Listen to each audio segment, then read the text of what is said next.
Le légendaire boxeur algérien Loussif Amani est décédé ce mercredi 10 novembre à Paris à l'âge de 71 ans, des suites d'une longue maladie, a rapporté Berbère TV. Souffrant ces dernières années d'une maladie, celui qui a marqué plusieurs générations tire ainsi sa révérence, laissant derrière lui un riche palmarès. Considéré comme le plus célèbre boxeur algérien de tous les temps, Loussif Amani est né le 15 mai 1950 dans le village d'Igoufaf relevant de la daïra d'Ain El Hammam, ex-Michelet, dans la wilaya de Tizi Ouzou en Kabylie. Amani émigre en France avec ses parents à la fin des années 50, alors qu'il était encore enfant. Installé en région parisienne, le tout jeune Loussif fut attiré par la boxe.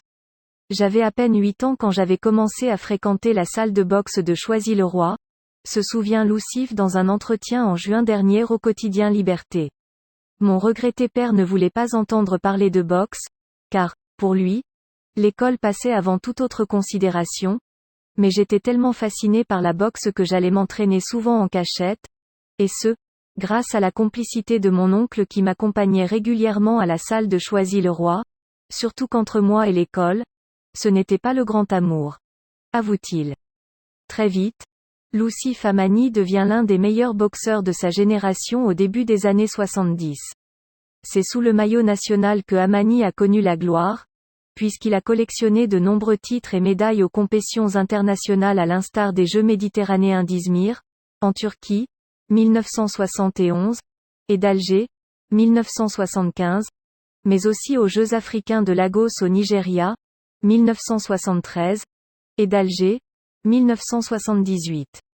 Passé professionnel, Loussif Amani s'est encore distingué à la fin des années 70 dans plusieurs galas et compétitions internationales. En 1976, il bat au poing à Paris Émile Griffith puis devient champion d'Afrique des super welter à bout aux dépens de Cy Robinson, titre qu'il conserve contre Simon Berek Rifoe le 20 octobre 1977.